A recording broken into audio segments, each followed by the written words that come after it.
Commençons par comprendre qu'est-ce que la mitochondrie. La mitochondrie constitue en fait le lieu de la respiration cellulaire. Une partie de l'énergie du corps provient des mitochondries qui ont en fait leur propre ADN, ce qui est tout simplement fascinant.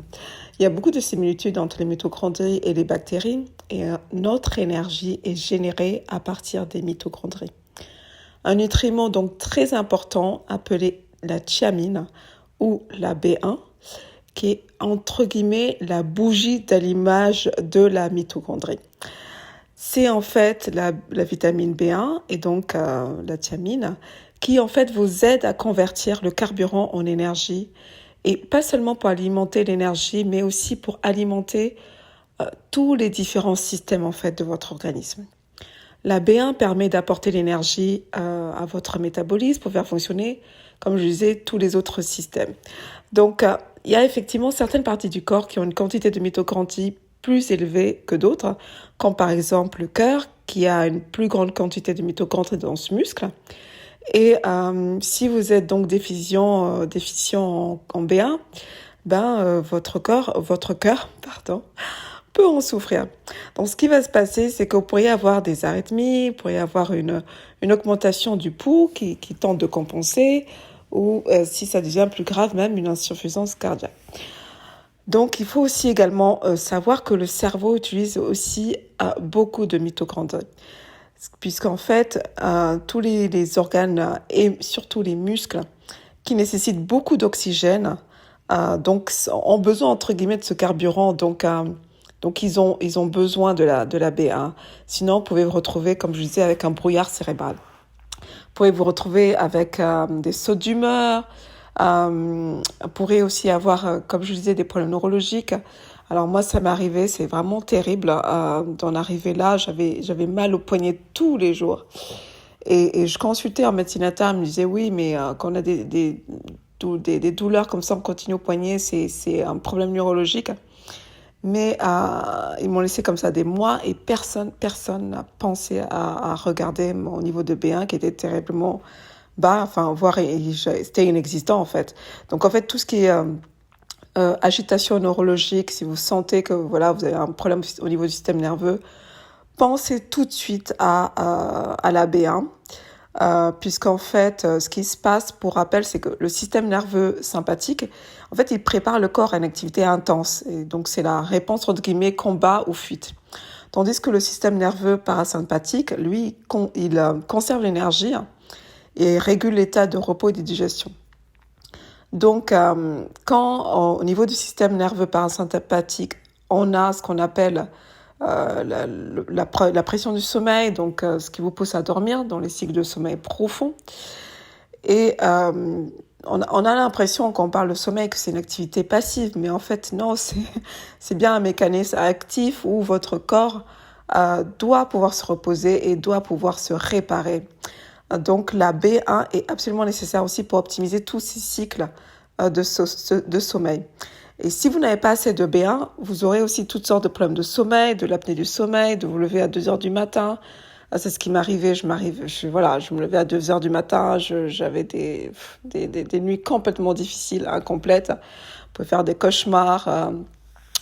Parlons également de la digestion. Si vous n'avez pas assez de B1 également, vous n'allez pas pouvoir avoir en fait l'action de pompage du côlon, ce qu'on appelle le côlon péristaltisme. C'est en fait tout ce qui est motricité digestive.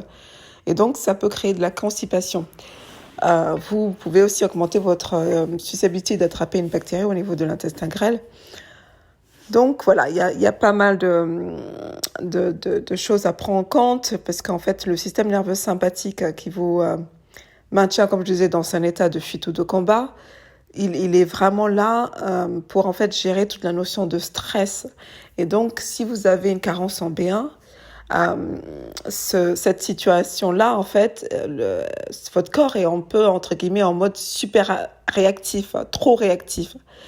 Et vous allez avoir tendance à vous mettre facilement en colère, d'où les problèmes d'humeur. Ça peut également générer une intolérance à l'égard des os, puisqu'en fait, on ne supporte pas tous les types de stress, en fait. Et un type de stress banal comme l'intolérance au froid, Et ben, les personnes qui sont carencées en B1, elles ne supportent pas les douches froides, par exemple. Puisqu'en fait, ça, on les met dans une situation de stress avec un froid intense et elles ne peuvent pas le tolérer.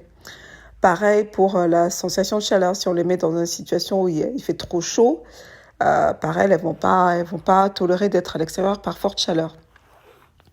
Donc, si vous êtes déficient en B1, donc comme je le disais dès le départ, vous allez être aussi très fatigué. Je l'ai mentionné également donc, au niveau du cœur, donc ça j'en ai parlé déjà. Donc des possibilités de syndrome de tachycardie aussi posturale, donc ça faire attention. Si vous sentez que vous avez des difficultés à vous lever, vous avez des vertiges, vous avez un peu comme l'incapacité à tolérer la gravité, quoi. C'est vous sentez que vous inclinez vos jambes, vous les sentez super lourdes, vous sentez essoufflé. Donc en fait, tous ces symptômes-là, en fait, doivent vous faire penser à carence en thiamine, en B1. Ok, donc il y a aussi quelque chose que j'avais pas pensé, mais que moi aussi j'ai, surtout que là en ce moment encore j'ai une carence en B1. Ça c'était après ma chirurgie. Donc quand on a la carence en B1, on a aussi l'hypersensibilité à certaines odeurs. On est comme entre guillemets un détecteur olfactif. Alors si vous êtes un athlète et que vous sentez que vous avez vraiment beaucoup de mal à récupérer, pensez également à la carence en B1. Je reviens vite fait sur les douleurs type neurologique, style neuropathie périphérique si vous êtes diabétique. Donc ça, en fait, c'est des douleurs, par exemple, d'engourdissement au niveau des pieds ou des sensations de brûlure. Pensez, c'est impératif de vous supplémenter en B1. Pourquoi ? Parce qu'en fait, la thiamine contribue à la construction de la gaine de myéline. Pareil, si vous avez de la neuropathie des petites fibres, ça va vraiment vous aider. Moi, c'est ce que j'avais mis dans mes précédentes vidéos. J'avais fait un protocole de 15 jours, 3 semaines maxi et j'avais vraiment réglé le problème de la neuropathie des petites fibres en me supplémentant en B1, en B12 et en d'autres vitamines. Vous pouvez regarder cette vidéo-là. Il y a, en fait, ce qui se passe, c'est qu'en fait, quand vous avez une carence en B1, les mitochondries sont endommagées, donc vous vous retrouvez en fait avec un système immunitaire qui est déficient. Si en plus vous avez été infecté, comme moi en fait ça a été mon cas après ma chirurgie, voilà, j'ai eu une infection et du coup on se retrouve en déficience de B1. Et là, la récupération, effectivement, elle est beaucoup plus longue, surtout si vous avez été infecté par un virus, parce que ce qui se passe aussi, c'est que si vous avez pris aussi certains vaccins, je nommerai pas les vaccins en question, mais sachez que certains vaccins peuvent endommager les mitochondries et donc épuiser votre niveau de B1 et provoquer des effets secondaires, en fait. Alors, on va parler, en fait, des raisons pour lesquelles une personne est susceptible d'avoir plus de besoins en thiamine. Ok ? Donc, il y a numéro 1, si vous avez une alimentation riche en glucides et surtout en sucre, vous aurez plus besoin de B1. Numéro 2, si vous prenez des médicaments style antidépresseurs, médicaments antibiotiques, diurétiques, etc., vous aurez plus besoin de B1. Troisième cas aussi, mettons, voilà, vous manquez d'énergie alors que vous avez une très bonne alimentation, vous avez une très bonne hygiène de vie, et vous avez tous les symptômes que j'ai mentionnés, enfin pas tous, mais en tout cas la majorité des symptômes que j'ai mentionnés plus haut. Pensez à la carence en B1, parce que en fait, ce qui va se passer dans mon cas et dans le cas de pas mal de clientes, c'est que ils vont vous donner plein d'autres médicaments pour compenser les symptômes, mais en fait, ils ne règlent pas le problème, c'est la carence en B1. Ok, donc numéro 4, on en était, par exemple, si vous êtes en surpoids, vous aurez besoin de plus de B1. Si vous êtes diabétique également, si vous avez d'autres problèmes de santé, notamment tout ce qui est inflammation chronique, moi j'ai un syndrome de Gauchereau et donc c'est une maladie auto-immune et donc du coup j'ai plus de besoin en B1. La preuve, je suis obligée de me supplémenter, sinon ça, voilà, c'est le truc classique. Donc pensez à contrôler votre niveau de B1 parce que aucun médecin ne vous contrôlera la B1, n'y pensera même. C'est vraiment en tant que naturopathe que j'ai commencé à m'intéresser à la question de la BA, de la thiamine. Sinon, vous allez subir tous ces symptômes-là plusieurs mois, voire comme dans mon cas, je pense que ça a été même plus d'un an, sans que personne ne se soucie de la BA et en attendant, vous allez souffrir, ce qui est vraiment malheureux.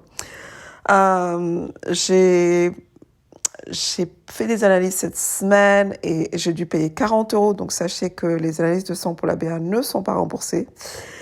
Ce qui est vraiment, comme je dis, choquant. Vraiment, quand je pense à tous les incidences qu'une carence de BA peut engendrer, je trouve ça vraiment choquant. Il n'y a pas d'autre mot qu'on ne rembourse pas les analyses de BA au niveau de la Sécu. Et sachez également, qu'est-ce que j'allais dire aussi, que ça prend en général une semaine. Voilà, c'est ce qu'on m'a dit pour avoir les résultats, c'est une semaine. Si vous êtes fortement alcoolisé, pensez aussi à la B1 parce que ça va vous mettre en carence. Et les médecins n'y penseront pas, sauf si vous êtes à un stade avancé de la maladie alcoolique.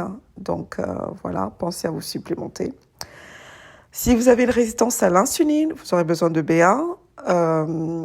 Et également, mais je pense que j'ai déjà dit, si vous avez une infection par un virus, ça je l'ai dit, parce qu'en fait le système immunitaire il est surstimulé et donc il aspire en permanence en fait toute la B1.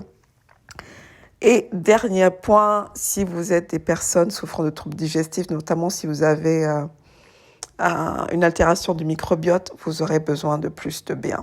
Les causes de la baisse de la B1 dans l'organisme, c'est quand on abuse de thé, de café, une alimentation trop riche en glucides, en sucre ou une alimentation trop raffinée, c'est-à-dire trop de produits transformés. Je l'ai déjà également mentionné l'alcool, y compris le vin rouge, donc l'excès d'alcool, l'excès de sulfite, l'excès de fruits secs, l'excès de poissons crus, les excès d'huile de graines, donc tout ce qui est tournesol, maïs, et en dernier lieu, l'excès de stress, trop de stress. Je finis juste par les aliments riches en B1. Donc on a déjà les protéines animales, notamment le porc qui est vraiment riche en B1, les poissons sauvages comme le saumon, la levure, les œufs, les noix, donc amandes et noisettes à privilégier, le colza, sésame et les olives en dernier. Voilà, vous avez de la recette magique pour ne jamais manquer de vitamine de B1, donc la thiamine qui est absolument indispensable, donc vous l'aurez compris. N'hésitez pas à liker la vidéo si vous a plu, à partager, à laisser des commentaires, ça aide toute la communauté, ça encourage aussi mon travail. Prenez bien soin de vous et à très bientôt.